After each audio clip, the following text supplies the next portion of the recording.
दोस्तों नमस्कार। कन्या राशि वाले मेरे मित्रों, आप सभी का आज के ज्योतिष के इस बेहद ही खास और आपकी जिंदगी को कई बड़ी और भयानक परेशानियों से बचाने वाले विशेष कार्यक्रम में बहुत बहुत स्वागत है। हृदय से अभिनंदन है। माता रानी आपके जीवन से हर एक कष्ट को समाप्त करें और हर एक बुरे और भले वक्त में आपके साथ रहें। दोस्तों, हम जानते हैं कि आप सच्चे मन से भगवान की पूजा आराधना करते हैं। आपका धर्म और भगवान में पूरा विश्वास है और पूजा पाठ करते समय यदि आप दीपक जलाते हैं तो आपको इस विषय पर पूरा ज्ञान होना बहुत आवश्यक है, क्योंकि दोस्तों हमारे हिंदू धर्म में दीपक कोई साधारण वस्तु नहीं है। दीपक भगवान के द्वारा दिए गए संकेतों के बारे में बताता है। यह आपकी पूजा के स्तर को बताता है। आपकी मनोकामना यानी जिस मनोकामना के साथ आप पूजा कर रहे हैं वह पूरी होगी या नहीं होगी, होगी तो कब होगी। और कहीं ऐसा तो नहीं कि आप यह समझकर पूजा कर रहे हैं कि आप भगवान को प्रसन्न करने के लिए पूजा कर रहे हैं, लेकिन हो इसका उल्टा रहा है।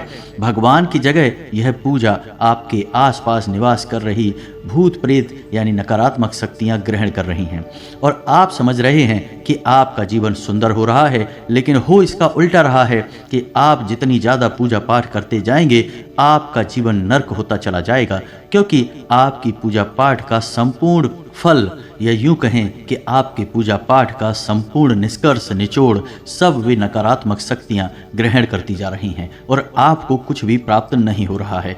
ऐसे में आपके मन में कभी कभार यह विचार अवश्य आता होगा कि हम इतनी पूजा पाठ करते हैं, भगवान में सच्ची आस्था और विश्वास रखते हैं, लेकिन भगवान हमारी सुनते क्यों नहीं हैं। तो दोस्तों, आपकी पूजा पाठ में जलाया गया दीपक आपको बहुत कुछ बताता है। जी हाँ दोस्तों, हमारे धर्म में दीपक के लिए कई विशेष विधि विधान हैं और दीपक को संकेत के तौर पर भी समझा जा सकता है। तो आज के इस वीडियो में हम आपको बताएंगे कि दीपक जो आप अपनी पूजा पाठ में चलाते हैं वह आपको किस प्रकार से संकेत देता है और आप कैसे अपनी पूजा पाठ की सफलता या असफलता को दीपक के माध्यम से तय कर सकते हैं। तो वीडियो बहुत ही खास है दोस्तों और आपके जीवन में ज्ञान के एक नए आयाम को जोड़ेगा। दोस्तों, आपको बहुत कुछ सिखाएगा आज का यह वीडियो। इस तरह के वीडियो बनाने में बहुत मेहनत लगती है दोस्तों। हम हमारी टीम के साथ दिन रात प्रयास करते हैं और आपको सर्वोत्तम से सर्वोत्तम ज्ञान प्रदान करने की कोशिश करते हैं। कोशिश बस एक ही है कि आपके जीवन में कुछ बदलाव आए, सकारात्मक बदलाव आए, क्योंकि हम जानते हैं कि आपकी राशि के जातक अपने जीवन में कुछ करना चाहते हैं, अपना नाम बनाना चाहते हैं, जिसके लिए बहुत मेहनत करते हैं, लेकिन दुर्भाग्य इस बात का है कि आपके जीवन में संघर्ष बहुत अधिक होता है। आपको सफलता इतनी आसानी से प्राप्त नहीं होती है।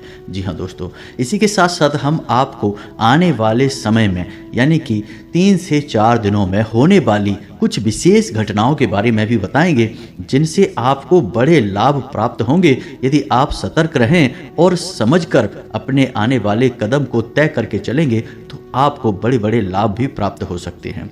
तो बदले में दोस्तों बस हम यह चाहते हैं कि आप इस वीडियो को पूरा देखें, इस वीडियो को बीच में बिल्कुल भी ना छोड़ें, नहीं तो होगा यह कि आपको आधा अधूरा ज्ञान प्राप्त होगा और आपको कोई भी बात समझ में नहीं आएगी।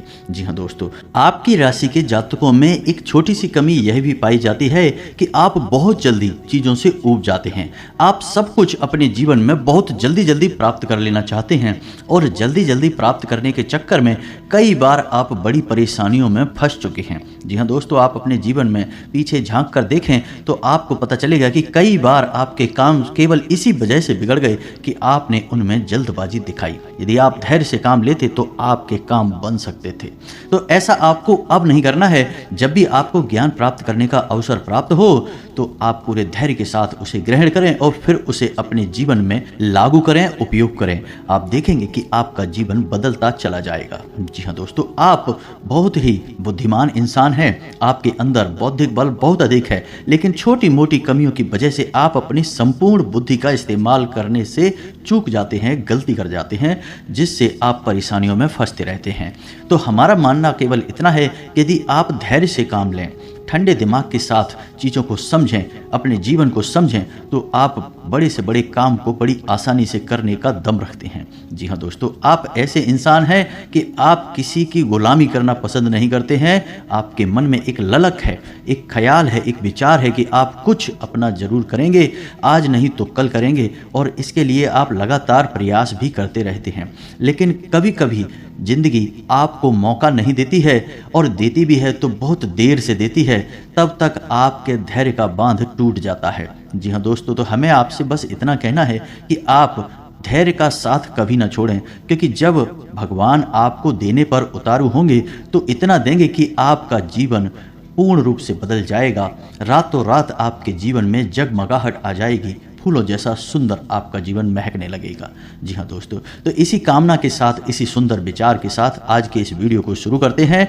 वीडियो में हम आपको आपके जीवन में होने वाली अगले 3 से 4 दिनों में विशेष घटनाओं के बारे में भी बताएंगे, लेकिन उन्हें हम अंत में बताएंगे, तो उन्हें जानना आपके लिए बहुत आवश्यक है।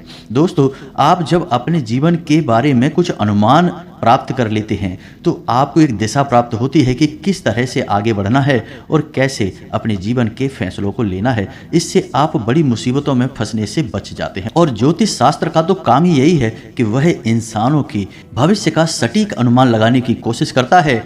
अगर सटीक अनुमान ना लगा पाए तो आपको एक विचार तो दे ही देता है कि कुछ बुरा होगा, कुछ अच्छा होगा, तो उसी के हिसाब से आप अपने जीवन के निर्णय ले सकते हैं। बाद में आप बड़ी से बड़ी मुसीबतों से भी आसानी से बाहर निकल सकते हैं। तो चलिए आज के इस खास वीडियो को शुरू करते हैं, लेकिन इससे पहले आपसे एक निवेदन है कि कमेंट में पूरे भक्ति भाव के साथ, बिल्कुल एक छोटे बालक की भांति, क्योंकि माई के सामने तो सभी बालक ही हैं, एक बालक की भांति जय मां भद्रकाली कृपा करो अवश्य लिखना। एक बार नहीं 3 बार लिखना, क्योंकि जब माई की कृपा होगी तभी सबकी कृपा होगी। इसी के साथ साथ दोस्तों, आप अपना नाम और अपना स्थान भी लिखना बिल्कुल भी ना भूलें, ताकि हम शनिवार के होने वाले सर्व मनोकामना पूर्ति हवन में आपके नाम से आहुतियां करवा दें, जिससे माई के दरबार में आपकी विशिष्ट अर्जी भी लग जाएगी और माई की सीधी कृपा आपको प्राप्त होने लगेगी। आप देखेंगे कि अगले ही दिन से आपका जीवन बदलने लगेगा। इसी के साथ साथ दोस्तों, इस दास का आपसे एक छोटा सा निवेदन और है कि यदि आपको हमारा चैनल अच्छा लगता है और आप इस चैनल पर पहली बार आए हैं तो इसे सब्सक्राइब अवश्य कर लें, और इसके बगल में जो घंटी का निशान है उसे भी अवश्य दबा दें। यह बिल्कुल ही फ्री है, लेकिन इससे आप हमारा लाखों करोड़ों का मनोबल अवश्य ही बढ़ा देंगे, और हमें पूर्ण विश्वास है कि यदि आप ऐसा करेंगे तो माई आपके ऊपर विशिष्ट कृपा बरसाएंगी अवश्य। तो चलिए जल्दी से चैनल को सब्सक्राइब करिए, फिर आगे बढ़ते हैं। दोस्तों, मानकर चलिए कि आप लंबे समय से पूजा पाठ कर रहे हैं। जिस भगवान में आपकी आस्था है, आप उनकी सच्चे मन से पूजा पाठ कर रहे हैं। आप पूरे विधि विधान का भी ख्याल रखते हैं, और पूजा पाठ करते करते आपको काफ़ी समय बीत गया। मानकर चलते हैं कि 1 या 2 साल या 4 साल या 6 साल बीत गए, लेकिन आपके जीवन में बदलाव नहीं आए और आपका जीवन जैसे का तैसा बना रहा, तो आपके मन में पहला ख्याल यही आएगा कि शायद भगवान आपकी सुन नहीं रहे हैं, शायद आप दुर्भाग्यशाली इंसान हैं, या फिर यूं कहें कि आपके जीवन में दुख और कष्ट ही लिख दिए गए हैं। भगवान ने आपके साथ नाइंसाफ़ी की है। लेकिन दोस्तों, ऐसा सच में नहीं होता है। हकीकत इसकी एकदम उलट भी हो सकती है। दोस्तों, हमने आपको अपने पिछले कई वीडियो में यह बात बताई है कि हमारे जीवन में हमें क्या प्राप्त होगा। हमारे कर्मों से यह निर्धारित अवश्य होता है, लेकिन वह हम तक पहुंचेगा या नहीं पहुंचेगा, यह इस बात पर निर्भर करता है कि आपके आसपास ऊर्जा का क्षेत्र किस प्रकार का है। जी हाँ दोस्तों, यदि आपके आसपास ऊर्जा का क्षेत्र नकारात्मक है तो आपसे कोई अच्छी बात भी बोलेगा, आपको सही सलाह भी देगा तो वह आपको बुरी लगेगी। आपकी तरफ कोई अच्छी चीज भी आएगी तो वह आपके पास पहुंचते पहुंचते बुरी हो जाएगी। यानी कि कोई आपकी मदद करने की कोशिश भी करेगा तो आपके साथ उल्टा हो जाएगा। और ठीक इसका उल्टा भी होगा कि आप किसी की मदद करने की कोशिश करेंगे लेकिन उसके साथ गलत हो जाएगा और आपके ऊपर लांछन लग जाएगा। जी हाँ दोस्तों, आप अपने जीवन में जो भी फैसले लेंगे वे गलत फैसले साबित होंगे और अंत में लोग आपका मजाक उड़ाएंगे और आपकी बौद्धिक क्षमता पर ही प्रश्न चिन्ह लग जाएगा। तो यह बड़े ही परेशानी का विषय है दोस्तों। तो ऐसे में आपका दायित्व क्या बनता है, आपको सबसे पहले क्या करना है? सबसे पहले आपको अपनी आसपास के ऊर्जा क्षेत्र को शुद्ध करना है, पवित्र करना है। जी हाँ दोस्तों, अब आसपास के ऊर्जा क्षेत्र से क्या मतलब है हमारा? तो दोस्तों आप समझिए कि ऊर्जा क्षेत्र क्या है।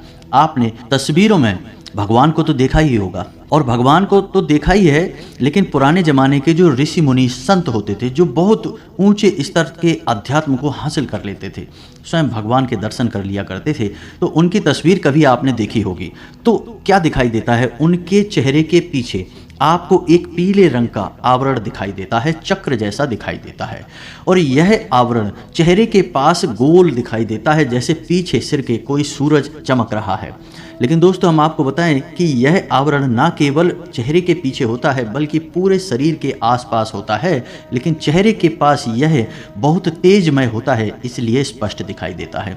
तो यह आवरण क्यों बनाया जाता है? क्या यह केवल तस्वीर की खूबसूरती बढ़ाने के लिए होता है? जी नहीं दोस्तों, यह आवरण हर एक इंसान के पास मौजूद होता है। जी हाँ दोस्तों, और यह आवरण जितना शुद्ध होगा उतना ही अधिक आपके जीवन में आध्यात्मिकता होगी, धार्मिकता होगी, आपके मन में प्रेम, सच्चाई, ईमानदारी का वास होगा।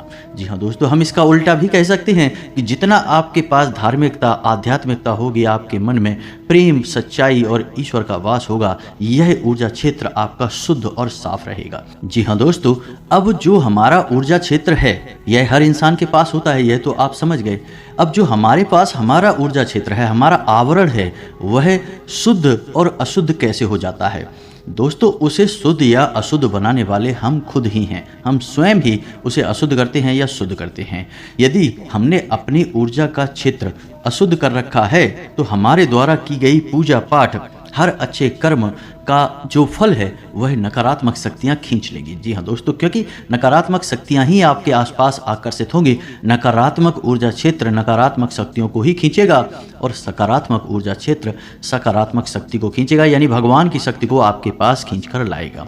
जी हाँ दोस्तों, तो अब बात करते हैं पूजा पाठ की। तो आप पूजा पाठ कर रहे हैं सच्चे मन से, लेकिन आपका ऊर्जा क्षेत्र दूषित है, तो ऐसे में हो यह रहा है कि आपकी पूजा पाठ जहां तक पहुंचनी चाहिए वहां तक पहुंच नहीं रही है, उसके बजाय बीच में रुकावट है नकारात्मक शक्ति की। वह आपकी पूजा पाठ के संपूर्ण फल को खुद ही सोख लेती है, आप तक पहुंचने नहीं देती। ना तो पूजा भगवान तक पहुंच रही है और ना ही भगवान के द्वारा दी गई कृपा आप तक पहुंच रही है, बीच में एक रुकावट है। जी हाँ दोस्तों, इन्हें हम भूत प्रेत कह सकते हैं। जी हाँ दोस्तों, तो अब यहाँ तक आपको समझ में आ गया कि आपके द्वारा की गई पूजा पाठ आपको फल क्यों नहीं दे पा रही है, क्योंकि आपके आसपास नकारात्मक ऊर्जा मौजूद है, वह फल आप तक पहुंचने नहीं दे रही है। ठीक है दोस्तों, यहाँ तक आपको समझ आ गया। अब बात करते हैं दीपक की, कि दीपक आपको कैसे, क्योंकि इसमें समस्या यह है कि आपके आसपास ऊर्जा का क्षेत्र जो है वह नकारात्मक है या सकारात्मक है, यह आपको कैसे पता चलेगा?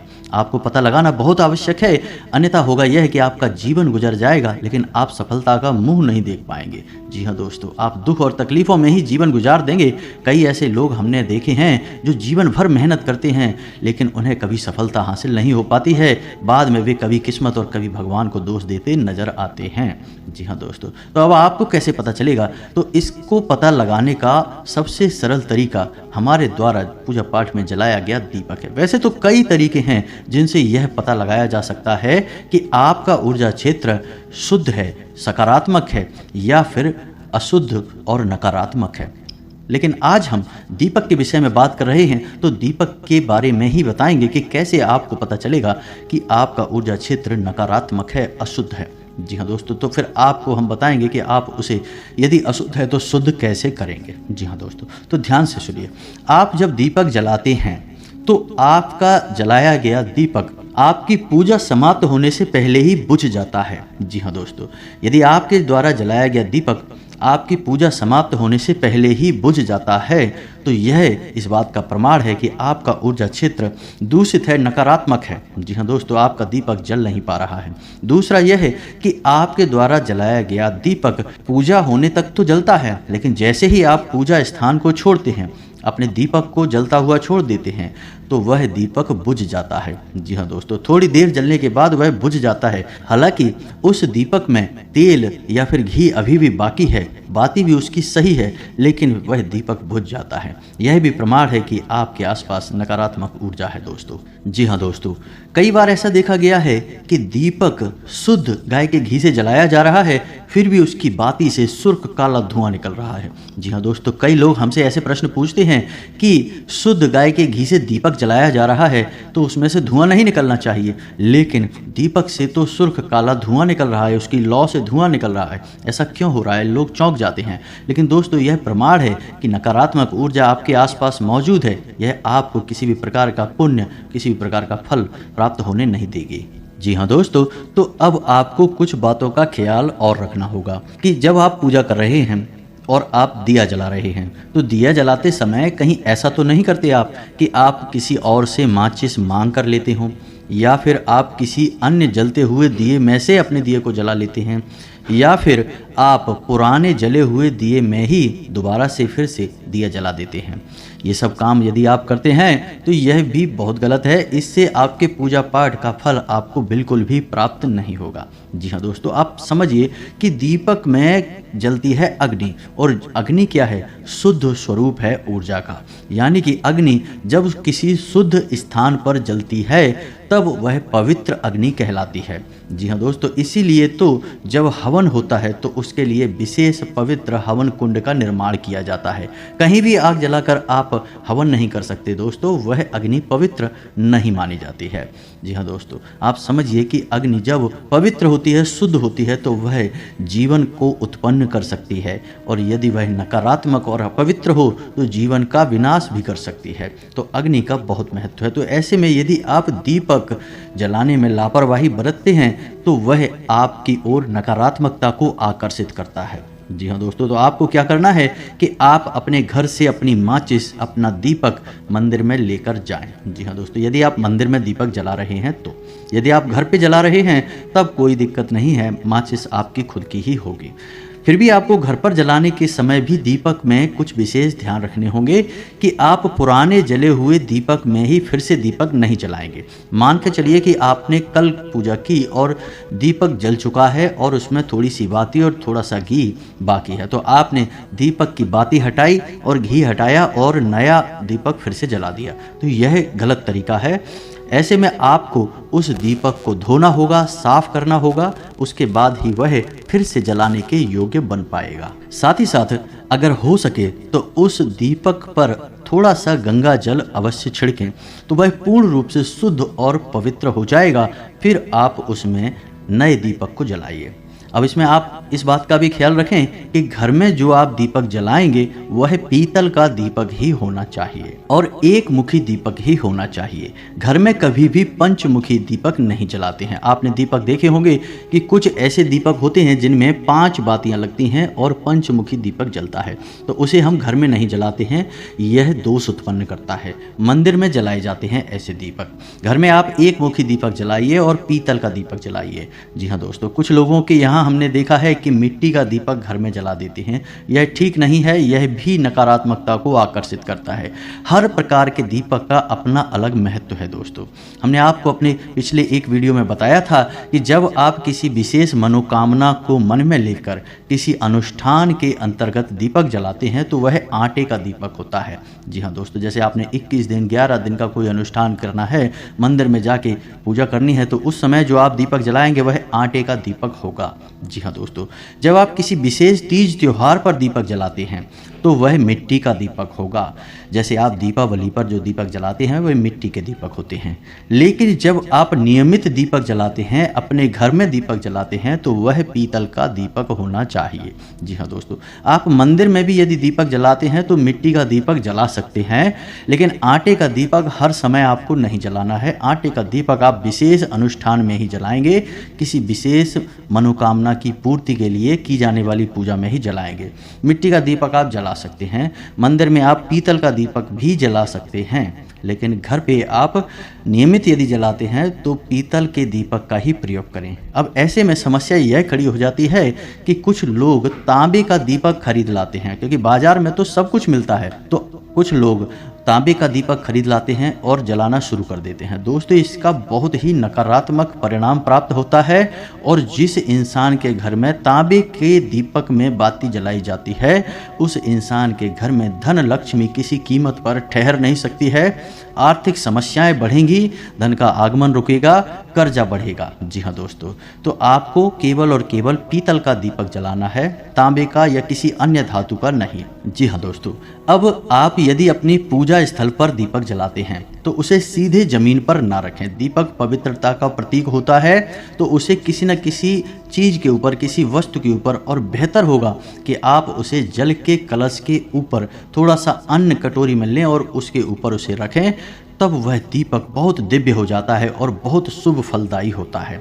यदि आप रोज यह नहीं कर सकते तो कम से कम उस दीपक को सीधे जमीन पर तो ना रखें। दोस्तों, कोई स्टील का टिफिन वगैरह ले लें, उसके ऊपर एक कपड़ा डालें और कपड़ा शुद्ध और पवित्र होना चाहिए और उस कपड़े के ऊपर आप उस दीपक को रखें, तभी उस दीपक का शुभ परिणाम आपको प्राप्त होगा। जी हाँ दोस्तों, अब दीपक आप जलाते हैं तो उसकी जो बाती है उसका मुख पूर्व दिशा की ओर ही होना चाहिए। अब यदि आप रात में पूजा कर रहे हैं, रात से मतलब हमारा है कि सूर्य डूबने के बाद, यानी कि अंधेरा हो गया, फिर आप पूजा कर रहे हैं, जैसे 9 बजे के आसपास पूजा कर रहे हैं, तब दीपक की बाती का मुख उत्तर दिशा की ओर होना चाहिए। जी हाँ दोस्तों, और दिन में यदि आप पूजा कर रहे हैं, यानी जब सूर्य आसमान पर हैं तब आप पूजा कर रहे हैं, तब दीपक की बाती का मुख पूर्व दिशा की ओर होना चाहिए। जी हाँ दोस्तों, भूल कर भी दीपक की बाती का मुख दक्षिण दिशा की ओर नहीं करना है, यह विशेष ध्यान रखना है आपको। जी हाँ दोस्तों, अब एक छोटी सी बात और जो कि गलत होती है लेकिन लोग अक्सर कर देते हैं कि मानकर चलते हैं कि आपके घर में 2-3 तरह के दीपक पड़े हैं, तो आपने पूजा करना शुरू किया और जो भी दीपक आपके हाथ में आ गया आपने उठाकर उसमें लौ जला दी, दीपक जला दिया। तो अब हो ये रहा है कि एक दिन आप इस दीपक में, दूसरे दिन आप उस दीपक में और तीसरे दिन आप किसी अन्य दीपक में अपनी ज्योति जला रहे हैं। अब इससे हो ये रहा है कि आपको शुद्धता और पवित्रता प्राप्त नहीं होगी, आपकी पूजा का फल आपको प्राप्त नहीं होगा। तो दीपक को जलाने का विधान यह कहता है कि आप जिस दीपक को चुनें फिर लगातार उसी दीपक में आपको बाती जलानी है और जिस दीपक में आप बाती जलाते हैं उस दीपक में कोई अन्य व्यक्ति बाती नहीं जला सकता है। जी हाँ दोस्तों, वह पवित्र दीपक केवल और केवल आपकी तरफ से ही जलेगा और आपकी पूजा को ही प्रदर्शित करेगा। जी हाँ दोस्तों, तो आपको एक ही दीपक में बाती जलानी है और लंबे समय तक जलानी है। ये नहीं कि आप बाजार जब भी जाएं तो एक नया दीपक खरीद लाएं, कभी इसमें कभी उसमें, ये नहीं करना है दोस्तों। जल्दी जल्दी दीपक नहीं बदलना है। यदि आप लंबे समय तक दीपक जलाएंगे तो कम से कम 8 से 10 साल आपका एक दीपक जल जाएगा। जी हाँ दोस्तों, यदि वह इतनी अवधि में खराब भी हो जाता है, फूट भी जाता है या कुछ और उसमें नुकसान हो जाता है तो उस दीपक को आपको फेंकना नहीं है, वह जागृत हो चुका है। जी हाँ दोस्तों, आप यकीन मानिए कि उस दीपक में भरकर जल लेकर आप किसी बीमार व्यक्ति को यदि पिला देंगे तो वह बीमार व्यक्ति भी स्वस्थ होने लगेगा, क्योंकि वह दीपक जागृत हो चुका है। जी हाँ दोस्तों, आपके मंत्रों की शक्ति उस दीपक में भी समाहित हुई है। तो फूटने के बाद भी उस दीपक को आप अपने पास रखें, यदि नहीं फूटता है तो भी उसे आप अपने पास रखें और उसी का प्रयोग करते रहें। जी हाँ दोस्तों, देवी भागवत में यह लिखा हुआ है कि यदि कोई दीपक 5 से 7 वर्षों तक रोज नियमित जलाया जाता है तो वह जागृत हो जाता है, फिर देवी देवताओं की शक्ति उस दीपक में भी समाहित हो जाती है। जी हाँ दोस्तों, तो यह है दीपक का महत्व और दीपक की शक्ति। तो यहाँ तक आपको समझ में आ गया होगा कि आपको क्या नहीं करना है। अब हम आपको दीपक से जुड़ी कुछ अच्छी बातें बताते हैं। यदि आप पूजा कर रहे हैं और पूजा करते करते आपकी बाती में फूल बनता है तो आप समझ जाइए कि आपकी पूजा स्वीकार हो चुकी है और पूर्ण रूप से देवी देवता आपकी पूजा ग्रहण कर रहे हैं। ऐसे में आपको बहुत जल्दी शुभ परिणाम प्राप्त होने वाले हैं, खुशखबरियां मिलने वाली हैं, आप प्रसन्न हो जाइए। जी हाँ दोस्तों, असंभव है कि यदि आपकी बाती में फूल बन रहा है और आपके जीवन में परेशानियां रहें, ऐसा असंभव है दोस्तों। तो आप खुश हो जाइए। दूसरा यह है कि यदि आप पूजा कर रहे हैं, दीपक जला रहे हैं और रोज नियमित उसमें फूल बन रहा है और फूल का जो मुख है एक गुलाब की पत्ती जैसा, कली जैसा एक फूल बनेगा तो उसे ईश्वर की आंख माना जाता है। जी हाँ दोस्तों, ऐसा माना जाता है कि ईश्वर की आंख है वह, यानी ईश्वर आपको देख रहे हैं। तो यदि आपकी तरफ मुख करके वह फूल बन रहा है तो आप बहुत ही भाग्यशाली हैं दोस्तों। अब भगवान ने आपका हाथ पकड़ लिया है, अब आपके जीवन में कोई कष्ट और परेशानी नहीं आएंगी। जी हाँ दोस्तों, बाती में फूल बनने का, यानी इसे दीपक का फूल कहते हैं, इसके भी कई प्रकार होते हैं और उनके अलग अलग फल और परिणाम होते हैं। इसके विषय में हम किसी अन्य वीडियो में बात करेंगे, लेकिन अभी फिलहाल हम आपको फूल के विषय में ही बता देते हैं कि फूल बने तो आप समझ जाइए कि आपकी पूजा काम कर रही है, सही जगह पर जा रही है। जी हाँ दोस्तों, अब जो फूल बन रहा है आप उसका उपयोग कैसे करेंगे, उस फूल का क्या करेंगे, क्योंकि यदि आपने उस फूल को ज्यों का त्यों छोड़ दिया तो वह झड़ जाएगा। जी हाँ दोस्तों, तो आपको क्या करना है, जब आपका दीपक शांत हो जाए, ठंडा हो जाए, उसके बाद आपको उस फूल को लेना है अपनी उंगली पर। जी हाँ दोस्तों, आप उसे अपनी उंगली पर ले सकते हैं और कोशिश करें कि उसे अपनी अनामिका उंगली पर ही लें। जी हाँ दोस्तों, जिस उंगली से हम अपने माथे पर टीका लगाते हैं उसी उंगली पर उस फूल को लें और उसे एक छोटी सी डिब्बी में इकट्ठे करते चलें। जी हाँ दोस्तों, याद रखना है कि आपको केवल फूल लेना है, बाती का जला हुआ हिस्सा नहीं। तो आप उसे किसी डिब्बी में इकट्ठा करते चलें। जब कुछ दिन हो जाएं, जैसे कि 11 दिन या 21 दिन हो जाएं, उसके बाद उस फूल में आप गाय का घी मिला लें। जी हाँ दोस्तों, और उसके बाद उसे अच्छी तरह से मिलाने के बाद आप जब अपने माथे पर टीका लगाएं, जी हाँ दोस्तों, जो भी टीका आप लगाते हैं, लाल टीका लगाते हैं या चंदन का टीका लगाते हैं, तो उसके नीचे दोनों आंखों के ठीक बीचों बीच छोटी सी एक बिंदी उसी फूल की लगानी है। जी हाँ दोस्तों, छोटी सी बिंदी लगानी है। आप देखेंगे कि आपका आत्मविश्वास बहुत अधिक बढ़ जाएगा। आप जिस काम में भी हाथ डालेंगे आपको कामयाबी मिलेगी। जी हाँ दोस्तों, यह ईश्वर का प्रसाद है, ईश्वर की कृपा है। आपने देखा होगा कि बड़े बड़े संत हैं, बड़े बड़े साधु महात्मा हैं, उनके टीके के बीच छोटी सी एक बिंदी काली टीके की अवश्य होती है। जी हाँ दोस्तों, और ऐसा उन संतों के माथे पर अवश्य होता है जिनके अंदर गजब का आकर्षण होता है। जी हाँ दोस्तों, लोग उनसे बहुत प्रभावित होते हैं। ऐसे संतों के माथे पर आप वह काली टिक्की, वह काली बिंदी आप अवश्य देखेंगे। वह उसी फूल की बिंदी होती है, वह सिद्ध होती है दोस्तों। तो आपको भी इस बिंदी को लगाना है। आप इसके परिणाम अपने जीवन में देखेंगे, आपका जीवन पूर्ण रूप से बदल जाएगा दोस्तों, हम कह रहे हैं आपसे। जी हाँ दोस्तों, अब आपको कुछ विशेष बताएं, आने वाले 3 से 4 दिनों में आपकी राशि में कुछ ऐसे योगों का निर्माण हो रहा है जिनसे आपको व्यापार में उन्नति प्राप्त होगी। आप निवेश करेंगे, आपको अच्छे रिटर्न प्राप्त होंगे, अच्छा फायदा प्राप्त होगा। जी हाँ दोस्तों, और आप किसी को उधार दे सकते हैं, आपका उधार सही समय पर वापस भी आएगा। लेकिन हम आपसे यह कहेंगे कि आप ब्याज आदि पर उधार ना दें, किसी की मदद करने के लिए दे सकते हैं। बिजनेस करने के लिए, पैसा कमाने के लिए आप किसी अन्य प्रकार के कार्य को कर सकते हैं। ब्याज पर पैसा देने वाला कार्य हमारे शास्त्रों में वर्जित है, तो आप इसे ना करें। किसी भूमि या भवन के खरीद के योग भी बन रहे हैं। जी हाँ दोस्तों, यदि आप उसे खरीदेंगे नहीं तो कम से कम आपके जीवन में इस प्रकार की परिस्थितियां बनने लगेंगी कि नज़दीकी भविष्य में आप किसी नए वाहन को खरीदेंगे या फिर किसी भूमि आदि का सौदा आपके जीवन में होगा जो आपके लिए हितकर होगा। जी हाँ दोस्तों, इसी के साथ साथ आपको स्वास्थ्य को लेकर थोड़ा सा सतर्क रहने की आवश्यकता रहेगी। पेट से जुड़े रोग आपको परेशान कर सकते हैं, संक्रमण हो सकता है, तो खाने पीने पर आपको ध्यान देने की आवश्यकता रहेगी। और इन सबसे महत्वपूर्ण बात कि आप अपने जीवन के किसी भी बड़े फैसले की तैयारी करेंगे, यानी कोई बड़ा फैसला लेने का मन बनाएंगे, कोई ऐसा कार्य करने का, कोई ऐसा बड़ा निर्णय लेने की कोशिश करेंगे जिससे आपके जीवन में बहुत बड़े बदलाव आएंगे। जी हाँ दोस्तों, कोई बड़े व्यापार की शुरुआत हो सकती है या फिर कोई भी बड़ा बदलाव आप अपने जीवन में करने के लिए फैसले लेंगे।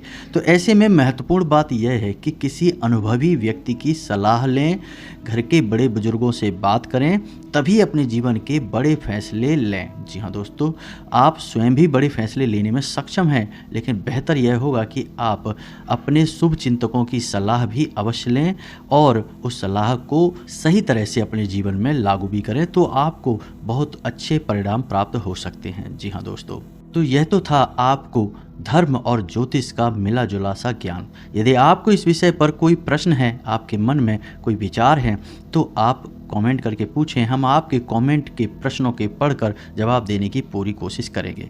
दोस्तों, हम आपको बता दें कि आपका दाम्पत्य जीवन बहुत अच्छा चलने वाला है, लेकिन यदि आप जोश दिखाएंगे यानी कि बोलते समय अपना होश खो देंगे तो आपके दाम्पत्य जीवन में कलह क्लेश का माहौल बन सकता है। आपको इस बात का ख्याल रखना है। प्रेमियों को सतर्क रहने की आवश्यकता रहेगी। किसी तीसरे व्यक्ति की बात बिल्कुल न माने। वह आपके प्रेम संबंध से जलता है, आप में फूट कराना चाहता है।